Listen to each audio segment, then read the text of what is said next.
Man United obviously lost last night. And I saw a comment on here, which blew my brains out. It says, I feel Erik ten Hag will be under serious pressure this season, dangerously close to the sack.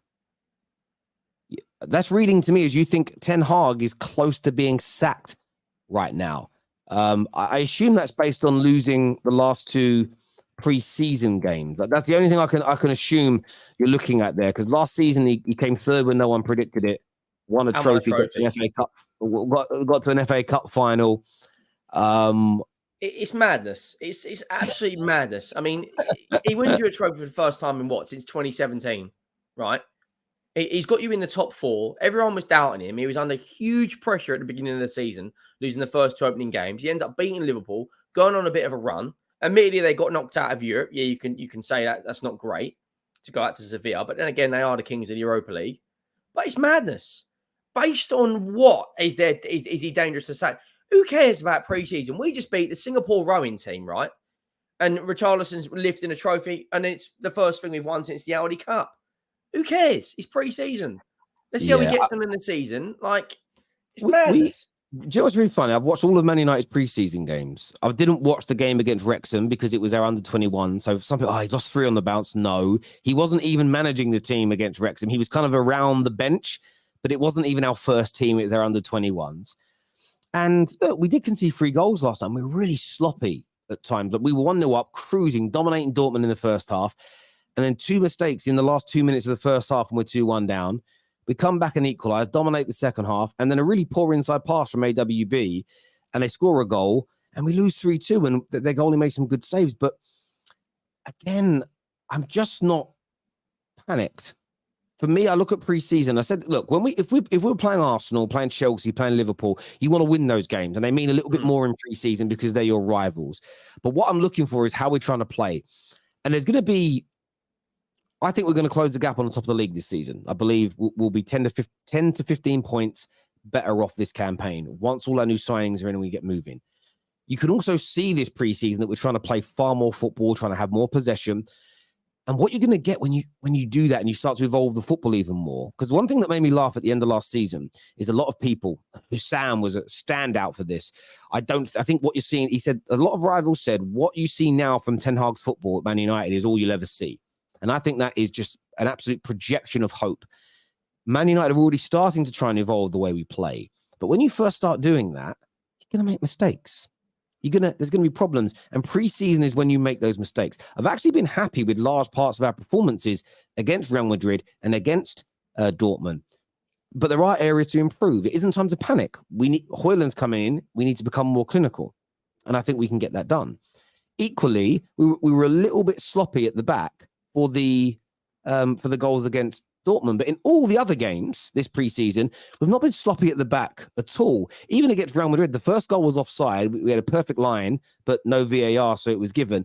And then on the transition, because we were really trying to equalize, they scored at the end of the game. There is no reason for Man United fans to be panicking. Yes, there are areas to criticize and say we need to be better there and this needs to improve. But I'm already seeing people say, I don't even know if we're going to make the top 6. As that comment says here, the manager is dangerously close to being sacked. This is absolute poppycock as far as I'm concerned. And the reason I say that is because you go back to last season as a prime example. And last season, Manchester United, I think, won 4 of their 5 pre-season games and looked pretty good. But we lost their opening 2 Premier League games, which is just the mind... we won 3 and drew 1 on tour last year. So we didn't even lose, but we lost our opening 2 Premier League games. City have been beaten a couple of times on preseason, not looked particularly good, but we know they're going to do well. Arsenal, it's been up and down. Arsenal battered Barca and looked great, but they still conceded 3 goals, and Man United beat them 2-0. Does that mean that Arsenal are not going to be in the title race this year? It's reactionary. That's all it is. It's crazy. It's crazy to me. People have got to calm down a little bit. And even yesterday, I heard people say, Mount and Bruno won't work. I'm like, you weren't watching the game. We created far more clear-cut opportunities when they came on in the last 30 minutes. We just didn't finish them. Now, criticize the finishing. but not the build-up play. The fact is, we had 2 or 3 one-on-ones. We had a number of times where we broke their lines and we just the wrong balls, or they defended it well in the end. The goalie made 2 or 3 good saves. That's what I mean by preseason. Can you see where the improvements are coming in? Yes. Does it mean you can't criticize? No. But the panic I see from people after preseason games is weird to me. When you speak to fighters, and I used to do fighting, I wasn't one of the world's best, but I was at a decent level, trained with some top class martial artists in the past. The amount of times I've seen average fighters beat up world-class fighters in sparring is mental because it's sparring. But in a real professional fight, that wouldn't happen. Man United are going to be okay. We're going to have a good season, in my opinion. And this is what I love to see. And I am getting KJ right now freeze framing all the people in the comments who are writing. We haven't lost our last 3 friendlies. We lost 2 because the Wrexham game wasn't made. But everyone that's saying Ten Hag's a fraud, we're screenshotting you. Because when we end up achieving something next season and we say we've done well, you'll say, yeah, but you should do. Look how good your team and your manager is. So is he a fraud? If he's a fraud, where are we finishing this season? Come on now, my friends. Have a little bit of backbone. But I'm encouraged by Man United right now. And Højlund's coming in. I've seen so much hate for this kid, bruv. It's seen madness, isn't it? The desperation of rivals for him to flop is. I'm seeing people convert the transfer, add the add-ons, and go, it's $95 million, man. It's nearly 100 million you're spending on him. It's like, no, it's 64 million. That is what we spent. Right? 64 mil. The add-ons will come if we win the Premier League and Champions League.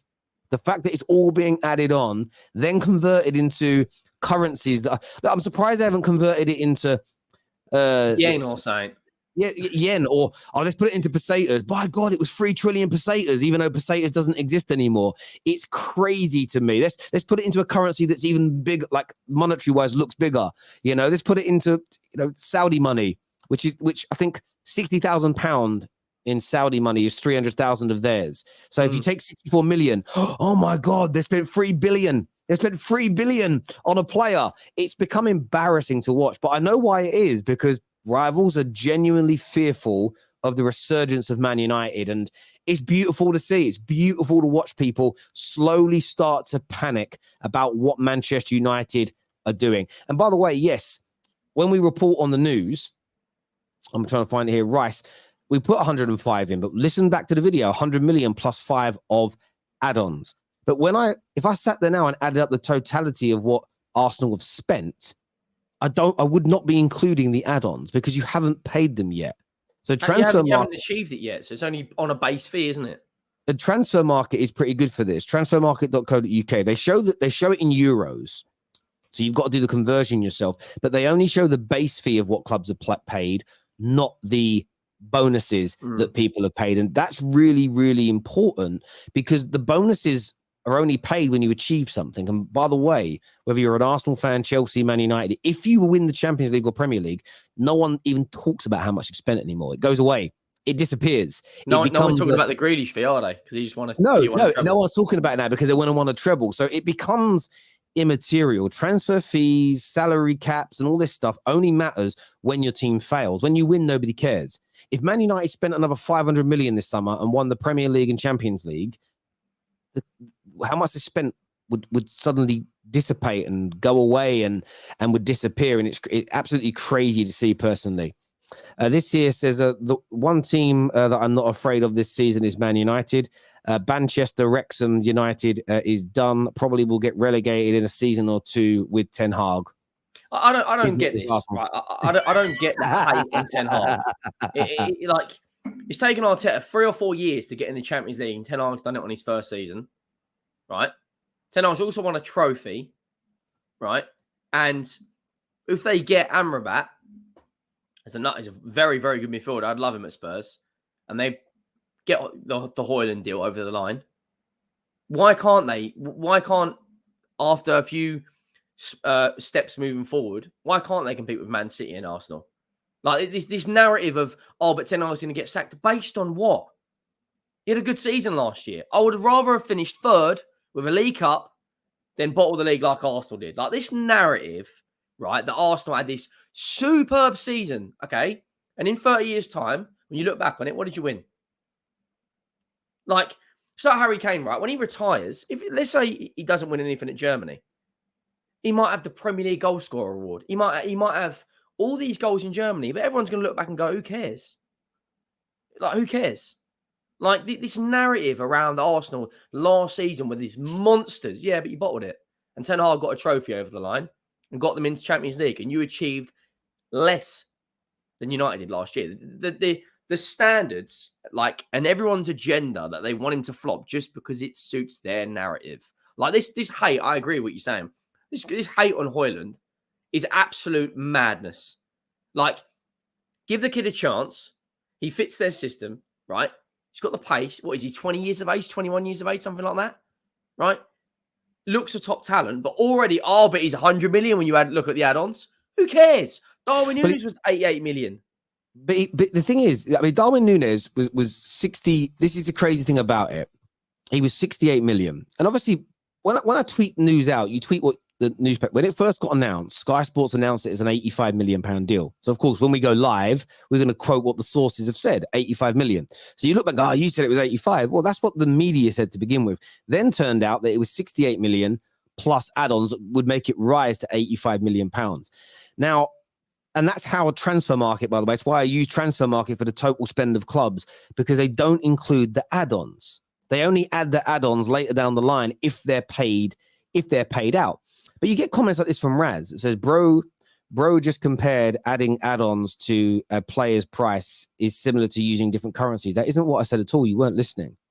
I said what people are doing is they're including add-ons that haven't been achieved yet and then converting it into a currency that appears to make it higher. So they're adding £8 million to the fee of Højlund. So they're going from 64 to 72, and then they're converting it into dollars so they can say it's almost 100 million's been spent. So then what they do, they drop the dollar sign and go, United have spent nearly 100 million on Rasmus Højlund. And it's disingenuous because we've spent 64 million. So you're basically, what you're trying to do when you're talking about the pressure on the club is adding 40 million to a deal to suit your narrative. That is disingenuous. When I report on what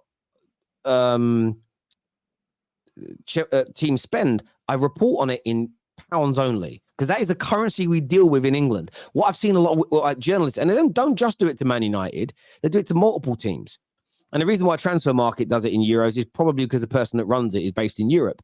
But if you turn around now and go, Arsenal spent 116 million on Rice, and you don't, why even write it in euros? Because that was a transaction between two English clubs. It's done in pounds. It's 100 million. You add, but then imagine you convert that into dollars. Suddenly, I don't even know what is 100 million in US dollars. I don't even know right now off the top of my head. Right, let me just put this into the system. 100 million. Sorry, mate. Hang on. This is just in US dollars. Yeah, around 115, something like that, I'd say. Oh, it's 128. 128.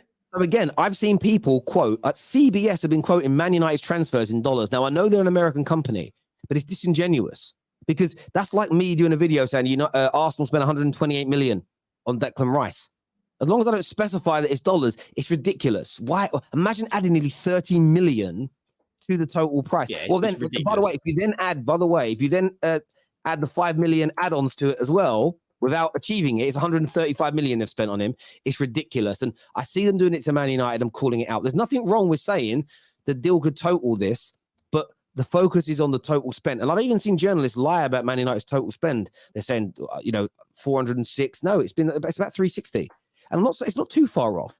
But if you add in 40 million here and then we sign somebody else, you add another little 5 million, suddenly you'll add an extra 100 million pound on that's never been spent. And I just don't like the lies. It's like what Tottenham have done this window. Like, if you look at Sky Sports, we've spent over 100 million. But all we've really done is permanently signed Kulusevski and Porro. So we haven't added all these new transfers. We've just permanently signed people that are already here. But then what'll happen is in the window, Tottenham spent 150 million, they've been backed. But all they've got is the same players that were here 6 months ago.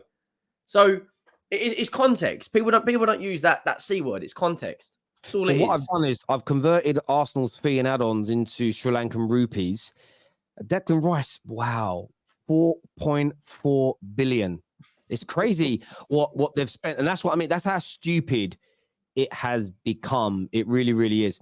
Some super chats here. First one says, while I agree that winning a trophy is better than not, the top clubs don't remember how many Carabao Cups they win. Maybe Spurs would remember that but they ain't a top club. Hang on. Right, what's That's the first not true. trophy that Jose Mourinho and Pep Guardiola won when they were in England? Caballero Cup. Right? That is the benchmark to use it as a springboard for success because it's the first trophy you can win. And by the way, it was the last trophy Tottenham won. So put that in your flipping. I have to disagree here with Mad Hatter. I don't know who you support. I don't know what club you support. But I want to ask this question to Liverpool fans who are the biggest rivals of my club. Do you count, when you add up all the trophies your club's won, do you count your League Cups? Any of you, I'll ask you to all fans, do you include your League Cups when you add up the totality of trophies your club has won? Because if you do, that debunks this super chat that you don't remember how many Carabao Cups you win. And by the way, Liverpool fans definitely won't take it off because then it means Man United have more trophies than them. And they would never, ever allow that to happen. Do City fans not count the 4 they won on the bounce? So that means theoretically City didn't win any trophies. They didn't do the domestic treble. Liverpool fans definitely counted it in the season where they thought they were going to win the quad. Definitely counted it, I think.